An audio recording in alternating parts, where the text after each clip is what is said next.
Halo guys, balik lagi di channel gue DJVD. Kali ini kita akan mereview Magic Emperor ya, manhwa yang chapter 615. Di sini chapternya emang nggak seperti biasanya, cuman ada beberapa setiap seminggu 2 kali, karena banyak yang nanya nih kenapa bisa begitu. Nggak tahu ya, penulisnya juga gue belum ada info dari teman-teman yang lain dan belum nggak nyari informasi. Tapi semenjak udah dari minggu kemarin yang keluar dalam seminggu cuma 2 chapter aja, tapi nggak tahu ya nanti minggu depannya. Nah, kita akan lanjutin lagi yang kemarin tuh pas Jovan udah keluar dari masa kultivasinya yang udah naik rananya ya, udah makin kuat lagi, serta upgrade matanya, yang mata yang bisa menghancurkan beberapa mungkin kayak segel-segel ya, atau penghalang yang menghalangin beberapa kekuatan lawannya. Dan dia juga punya kayak apa sama namanya ya, pokoknya dia bisa menciptakan suatu tempat yang dimana dia nggak bisa disentuh gitu. Nah, pokoknya di sini dia bakalan ngancurin beberapa anggota dari sekte demonik yang lainnya. Kenapa bisa begitu? Karena murid-muridnya yang dia latih, atau mungkin muridnya ada yang terluka, tapi para pelayan yang lain juga sampai ada yang mati atau yang meninggal ditebas kepalanya sama si itu. Nah, di sini Jovan udah kesal kan. Di sini juga Jovan ngumpulin beberapa tetua atau anggota dari para sekte demonik, entah itu para petingginya dan serta para murid-murid elitnya yang kemarin tuh yang udah ngebunuh atau ngebantai para pelayan. Tapi di sini kemarin di akhir chapter gue lihat si Jovan kan udah mulai kayak apa tuh namanya, seperti dia menyerang duluan ya, duluan 2 murid yang emang dilindungin oleh para tetua yang ditaruh di tempat yang rahasia lah. Tapi di situ kayaknya ada yang nyerang dia berdua. Nah, ini seperti Jovan ya, Jovan sendiri yang datang langsung mau ngambil kepalanya nih. Kayaknya 2 orang ini bakalan dibunuh, yang udah emang dia tersangka dalam rencana untuk membantai para pelayan yang di chapter sebelumnya. Kalau lihat bakalan dibantai kayak nantinya si 2 pasangan ini yang udah ngebunuh beberapa para pelayannya Jovan yang pas Jovan lagi kultivasi, dia bakalan diambil palanya sih ya. Kalau ini spoiler aja, kalau nggak salah mereka bakalan diambil palanya dan dikasih hadiah ke Jovan, kemungkinan untuk memprovokasi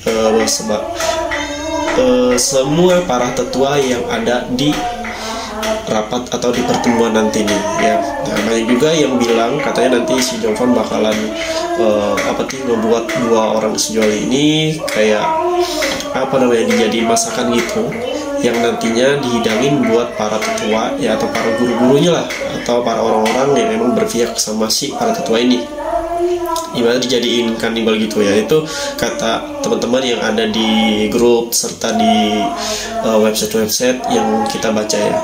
Nah, tapi di sini kalau menurut gua mungkin 80% benar, 20% salah. 80%-nya kemungkinan sih emang iya, mereka bakalan para tua ini yang udah rencana jahat sama Jovan bakalan makan muridnya sendiri ya, dijadikan kanibal. Itu bisa terjadi ya, kan emang rencananya Jovan ini pengen ngebantai beberapa para tetua di sini ya kan. Nah, yang kedua bisa jadi hanya palanya aja bakalan didatengin pas di pertemuan nanti. Nah, di pertemuan nanti, meskipun para muridnya Jovan yang lain kan belum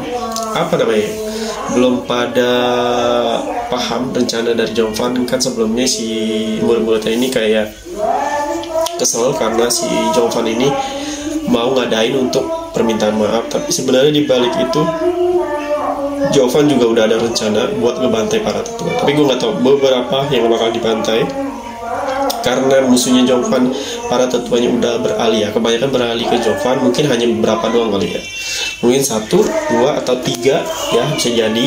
Karena kan di sini para tetua yang lain udah berpihak sama Jovan sebelumnya.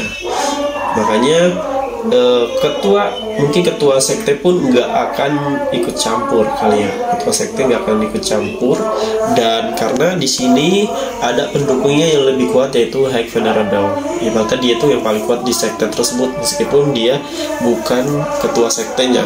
Ibaratnya dia tuh sebelumnya ketua sekte, cuman dia turun dan emang udah pensiun, yang sekarang menyamar sebagai kayak kakek tua di pelayan ya, yang ngajarin Jovan juga di situ.